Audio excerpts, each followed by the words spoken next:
We're back in a business minute with Lily Lopez with Dr. Allan Stewart, and this is just absolutely great having you, Doctor. What an honor, a pleasure, and a privilege. And here, this beautiful bay, Miami Biscayne Bay, and we can't have a better show today. So tell me, how do you feel? And tell me a little bit of your history. I know you come from Columbia University. I mean, you're one of the top cardiovascular surgeons in the world. I mean, so young. So I know that HCA must be so proud to have you here. So welcome, and thank you so much for your valuable time. Thank you.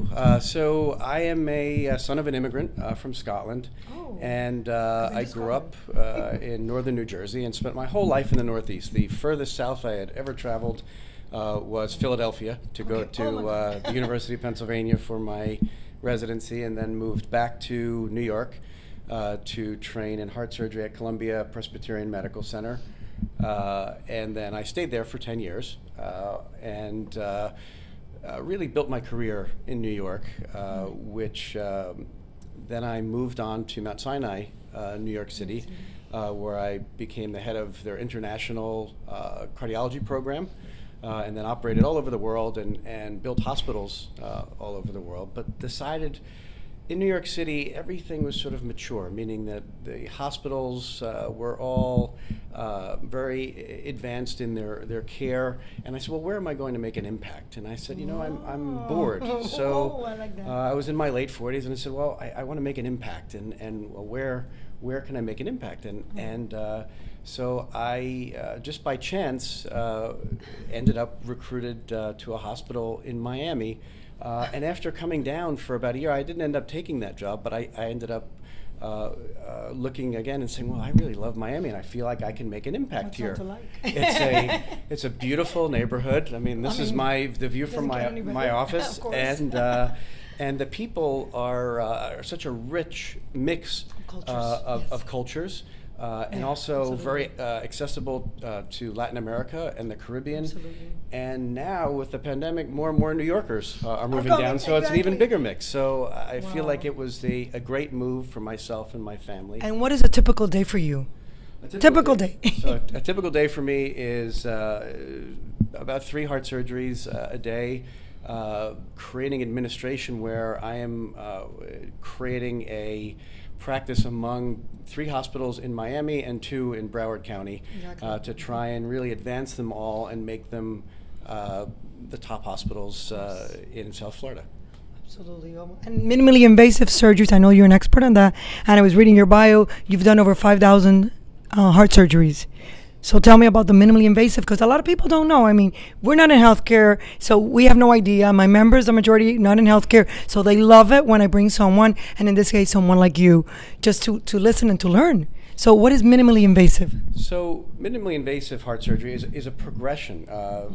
Back in the 50s and 60s, we cut people's chests open and opened them up, and it was a big deal. We put a big cut down their legs so that we can take veins out of their leg, and we started to say, well, okay, we can do this and we can do it safely, but how can we evolve and how can we do it better? And there are some surgeons who are innovative and like to move the field along. And the goal is to have less pain and a shorter recovery for patients. So we moved from this big cracking the chest open and the 3 months of getting better into tiny incisions that go between the ribs, and we can do most valve repairs without opening the sternum now, and even most coronary bypass surgeries without this incision. And now, more exciting is we're working with industry to prevent any incision at all and fixing people's valves through their leg without even putting them to sleep.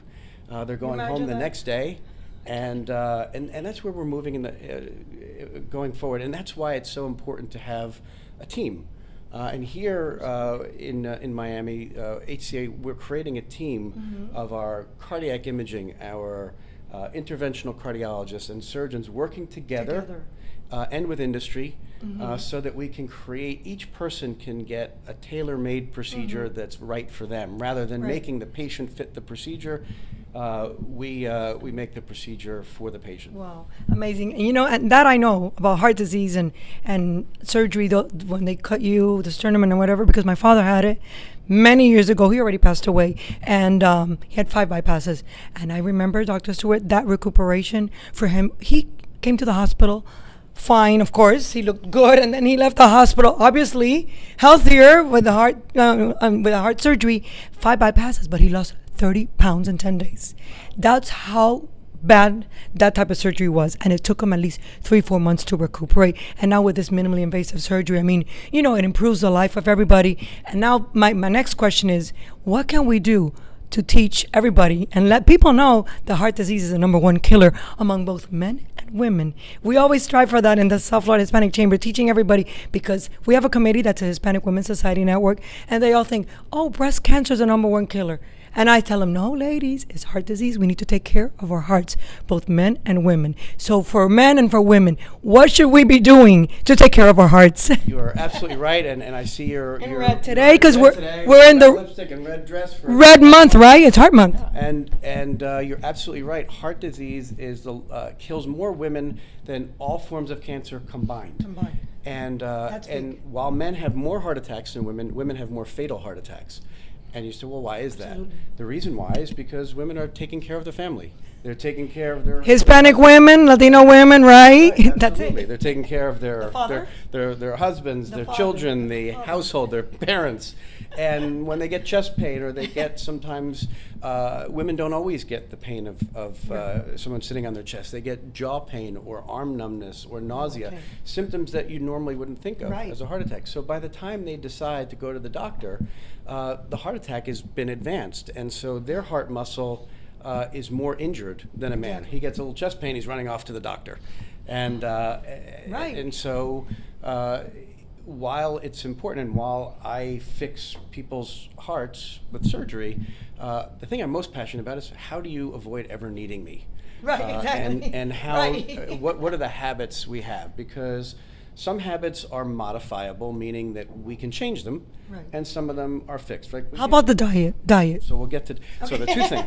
So the two things that exist, right, are you can't help how old you are. We all will age, old. and as we get older, our parts wear out, and we can't help our genetics, who we were born to, and some people have a genetic weakness for heart disease. But the other things to modify: 1, no excuse to smoke. 0. Smoking, vaping, all bad for you. Cigars, all bad for you. All bad. So that's something we can easily fix. And obviously, people are addicted, and it's hard, especially during COVID.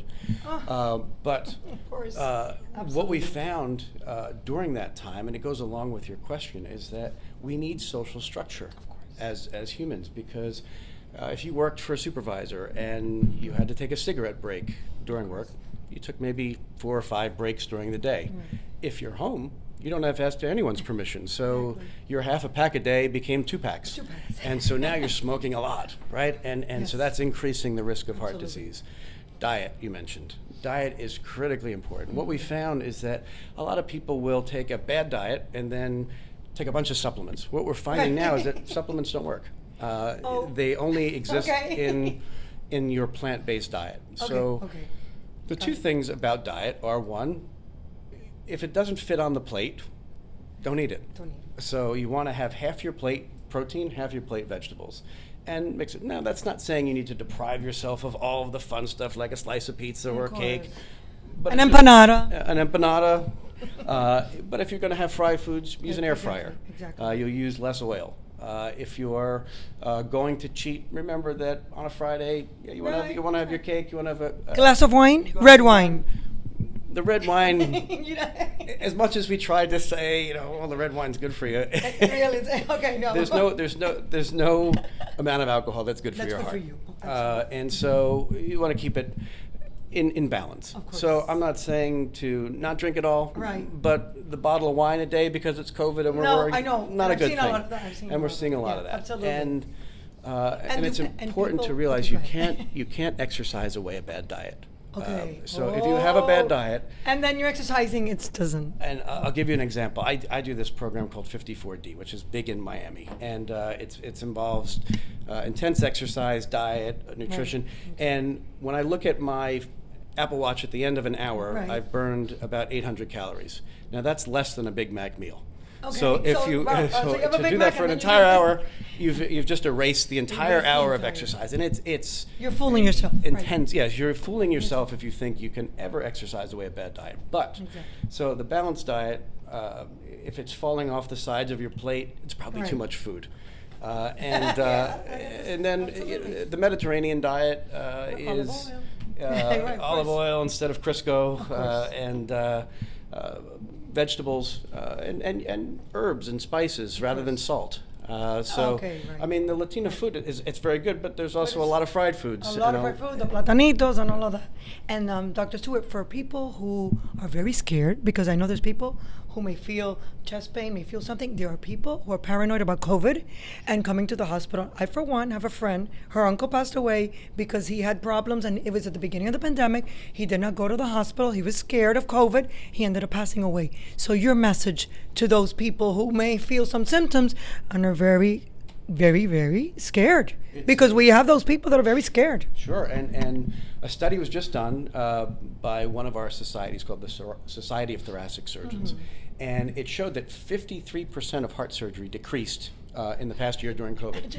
Now, COVID didn't cure heart disease. Exactly. What it cured was, what it prevented was people going to get care. Exactly. So people have not gone to the doctor for their high blood pressure medicines, their exactly. cholesterol medicines, Nothing. their diabetes medicines. And so they're sitting at home, their diabetes is getting worse, their blood pressure's out of control, they're putting on weight, and making themselves actually worse candidates. Exactly. For surgery. And their heart disease isn't fixed.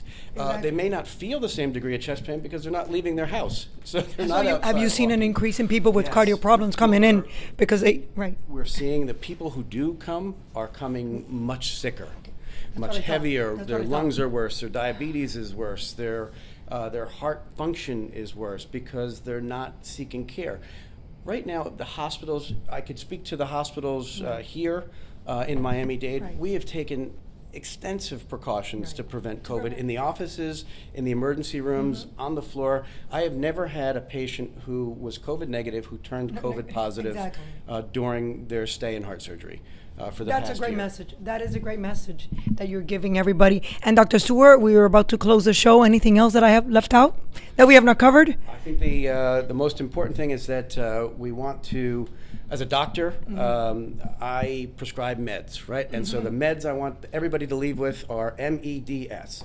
Meditation, which take time for you. Just keep your I'm hyper. have I don't know how that's 10 gonna or happen 15 with me. minutes of just relaxation, just 10 or 15 minutes a day, whether it's in your bathroom, your shower. Okay. Tune out your children, tune out your spouse. Good to know. Tune out all the stress of the world, turn the Listen. news off, get off your iPad and decompress. Just 10 minutes a day, it'll be helpful. Exercise, at least 5 days a week for 45 minutes. That's E. Okay. D, diet we talked about. All right, And absolutely. S is sleep. Sleep is critical, especially while we're unstructured. Yes. So we want to get our iPhones away from us in the hour before we go to Yes, sleep. important. And just turn the TV off and relax and go to bed. Go to bed at a structured hour, wake up at a structured hour. With MEDS, you will make yourself a better candidate for fighting COVID, reduce heart disease, and never need me. Oh my goodness. This has been one of the best shows I've done. So thank you so much, Dr. Stewart, for being on a Business Minute with Lily Lopez. And I know that everybody in the chamber and all the over 30,000 people that watch this show, they're going to be so excited to see that we have this great doctor who took the time to be with us in the South Florida Hispanic Chamber of Commerce today. So keep in mind everything that the doctor said. And thank you so much for tuning Business Minute with Lily Lopez, and we'll see you next week.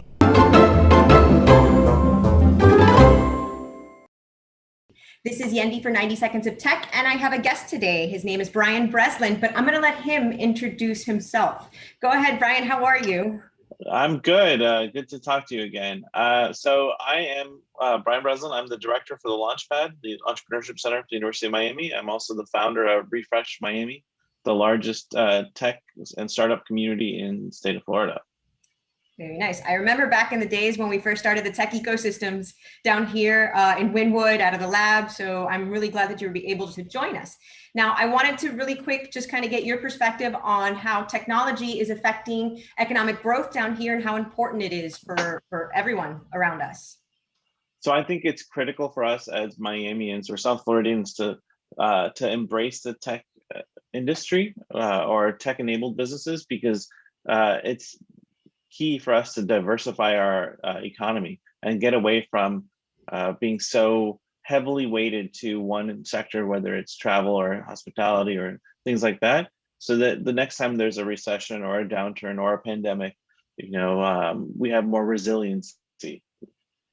Very nice. So do you think, given the last decade that we've been experiencing this tech ecosystem evolvement in Miami, do you think it's been a good, I guess, premise for us to react to what's happened post-pandemic and during pandemic?